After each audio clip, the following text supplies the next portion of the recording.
না এটা বলে গোলাবাড়ির বলে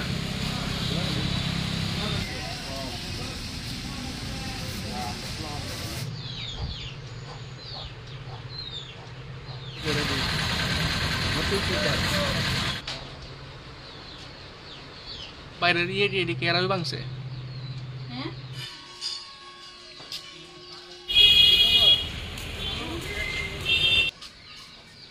ওই উপরে ওই দেখো তারা তো ওই সেটটা আর ওই সেটটা তারা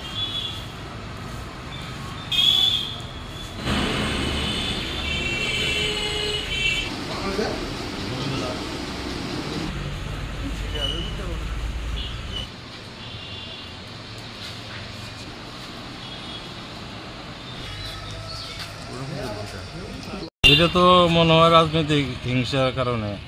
আমি তো একজন বুথ প্রেসিডেন্ট, আমার বাড়িতে এই ঘটনা। আপনি কোন রাজনৈতিক দলের বুথ প্রেসিডেন্ট? আমি বিজেপি। কোন বিধানসভা? কৃষ্ণপুর বিধানসভার 15 নং বুথের বুথ সভাপতি। কি নাম আপনার? আমার নাম মানিক ঘোষ। কি হয়েছে ঘটনাটা?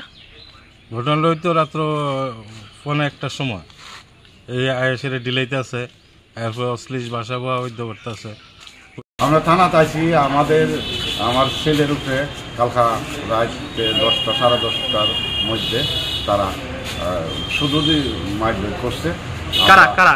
দুজন পর আসি তাই নেতৃত্ব এই ঘটনাটা ঘটছে। তাই যদি কেন কইতো তোমরা এটা করো না, তাহলে এটা মানে ইয়ানো শেষ পেশ তাই নিয়ে আর এটা না কইরা তাই নিয়ে আরো এটার মধ্যে দিয়া তাই নিয়ে আরো এটা বাড়ছে, মানে উস্কানি দিছে। তো এখানে আমরা আইসি থানাতে আমরা সুষ্ঠু বিচারের লাগে আইসি, যাতে আমরা সুষ্ঠু বিচার আপনারা থানাতে কি মামলা করছেন? আমরা এফআইআর দাখিল করছি। কয়জনের নামে করছেন? 3 জন। কে? নির্মল তাইনের বাড়ি এসে বাসা আছে। এই নির্মল কি? নির্মল দেবনাথ, বিজয় ঘোষ, বিজন। তারা 3 জনের নামে আপনারা মামলা করছেন। তারা কি মানে কোনো কি কারণে আপনারা মানে আপনার ছেলের উপর হামলা করছে? এটা তো আমি কইতারলাম না স্যার। আমি তো বাড়ি থেকে আমরা আসি, আমরা তো অনেক রাত্র হয়ে জায়গা 10টা 10:30টার সময় আমরা বাইক যাই। এটাই বাইকে গেছি বাড়ির মাঝে গিয়া শুনছি এই পরিস্থিতি ফোন করছে। শুধু কোনো অন্যায় নাই। এটা কি কোনো রাজনৈতিক কারণ নাকি অন্য কোনো কিছু? রাজনীতি কারণ নাকি তা এটা তো আমরা কই থাকতাম না, এটা তো আমরা ঠিক জানি না।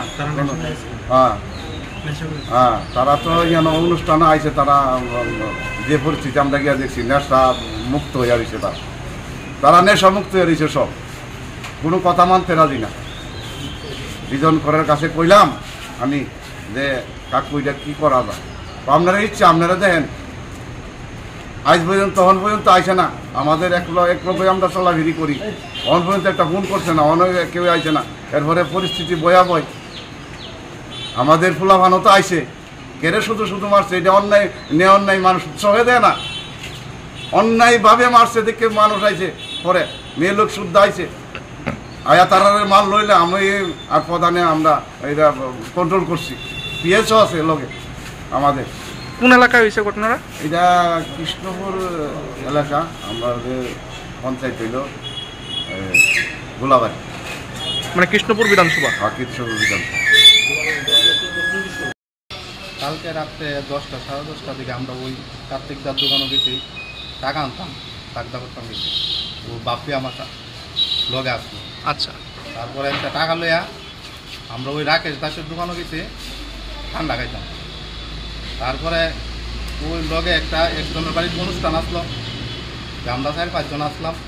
কারণ আমরা ঠান্ডা খাইতেছি, হঠাৎ করে আমরা মন্ডল যুব মোর্চা নির্মল দেবনাথ মন্ডল প্রেসিডেন্ট, যুব মোর্চার মন্ডল সভাপতি। হ্যাঁ গিয়া আমরা ওই আমার লগে একজন বন্ধু ঠান্ডা খাইতেছে, হঠাৎ করে হের হাতের থেকে ঠান্ডা ছুড়াই ফেলাই দিছে।